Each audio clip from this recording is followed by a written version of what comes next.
Hey folks, we're going to continue on with electrostatics, and we're going to start by talking about types of charging. Okay, and the first two I kind of lump together, and I call them contact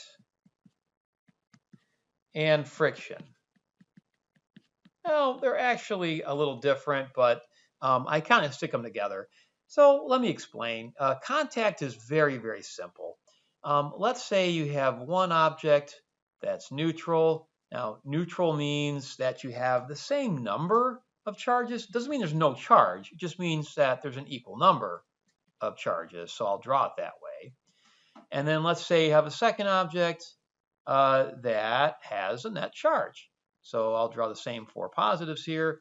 Let's say this top object is negatively charged, so we have some extra negatives in there. I'll draw 1, 2, 3, 4, 5, 6, 7 of them. Okay, and then let's say you touch them together. Okay, so what will happen is they will equally, assuming there's nothing else going on around them, they will equally share charge. Now notice I'm going to put the pluses in the same exact places that they were. Okay, the minuses are the ones, the electrons are the ones doing the moving. Now I have a total in the two objects of 4 and 7. I've got 11 of total negatives, so maybe I'll put 6 down here, 1, 2, 3, 4, 5, 6, and maybe 5 up here.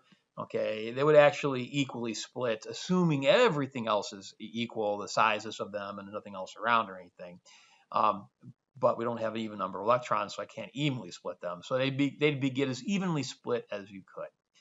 So that's charging by contact. If this object up here happened to be positive, or there are more positives and negatives, electrons from down here would flow up into that top object. So that's similar to the grounding we talked about in the last video. Now, in addition to this, you have friction. And all that means is you can rub two neutral objects together and they might trade or they might exchange electrons.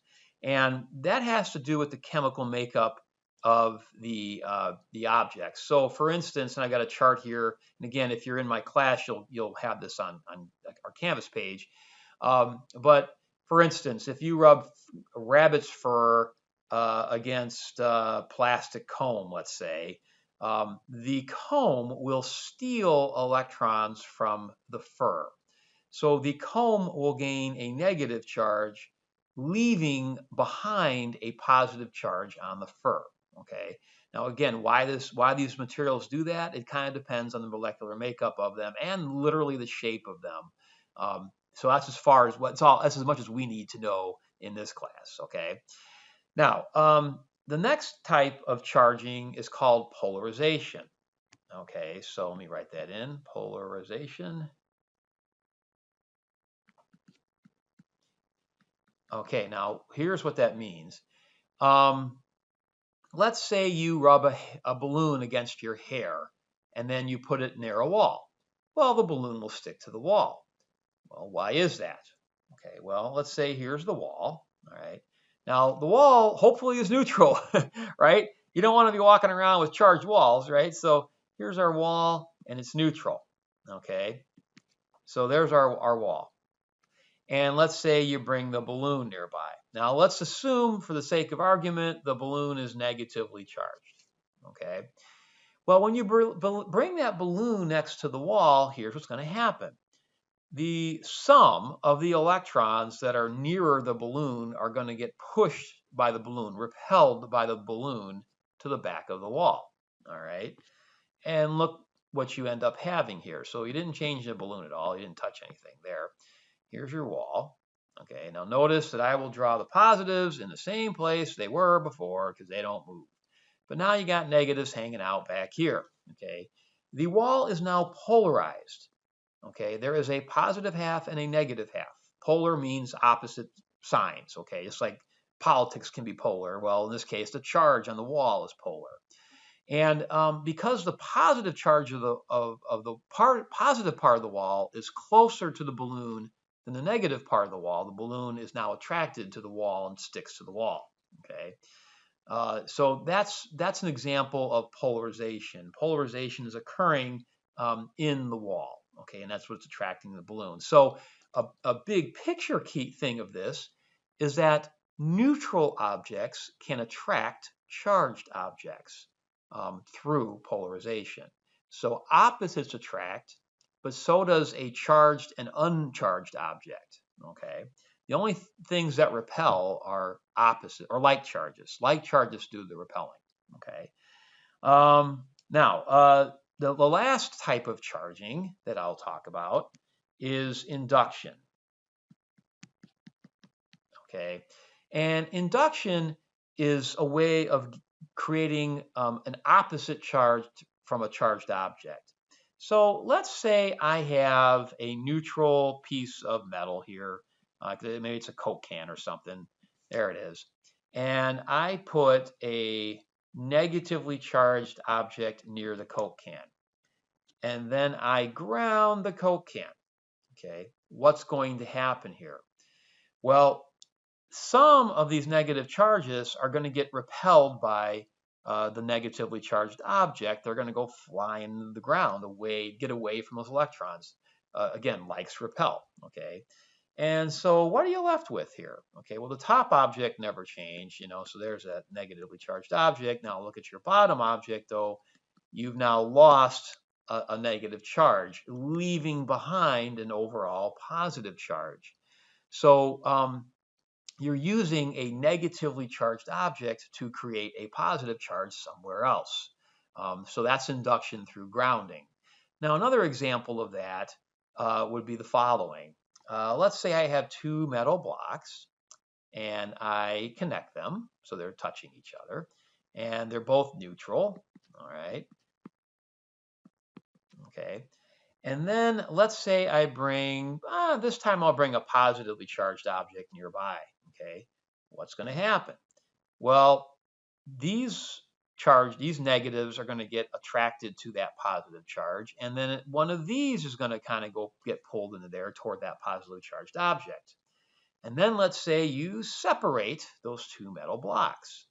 Okay, well, look what you're going to have. Now, notice I'll put the positives exactly where they were because they don't move. Well, now in the left-hand one, I've got 3 negatives. In the right-hand one, I've only got 1. So now we have a positive and a negative charge. So I've induced a charge. Oh, I'm sorry. This one's negative.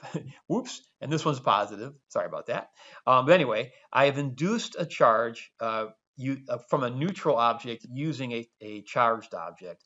Notice that the object nearest the charged object is the opposite sign charge. So our charged object was positive. Our object nearest that ends up being negative. The other object becomes the opposite sign, which is positive. So those are examples of induction. Okay. Now, the last thing I'll talk about is on this sheet that we talked about earlier. We talked about the fundamental rule of electricity: opposites attract and likes repel. Well, it turns out that there's a numerical way to calculate that. Remember, attract and repel are just forces. And the thing I'm going to show you is something you would have learned last year. It's called Coulombs Law. Okay. And it's very simple. The force, okay, between two charged objects is equal to a constant, which is called K, which I'll explain in a minute, times Q1, Q2 over R squared, and it's in the R hat direction. Now, Q1 and Q2 are the charges, and Q is short for quantity. If you're using Coulomb's law, these need to be measured in coulombs. Okay, now on this sheet, by the way, I did put near the bottom, you're going to need no prefixes here. So most charges that we deal with every day are in the microcoulomb range. Maybe you have a larger charge, a millicoulomb range. When you get shocked, when you feel a shock, it's usually either tens or hundreds of nanocoulombs or a microcoulomb. Okay, so that's the kind of charge we're talking about when you get shocked. Okay, so if you're given a number of electrons in a problem, you have to convert that charge to coulombs. And same thing, like if I told you, hey, you got 20 nanocoulombs, that would be 20 times 10 to the negative 9th coulombs. Okay. All right, so that's what you plug in for Q1 and Q2. R is a distance from center to center, just like with universal gravitation. And by the way, if you'll notice, this equation looks very much like universal gravitation, right? Instead of K, Q1, Q2, you've got big G, M1, M2. So it turns out the equations work much the same. Now here's the only difference.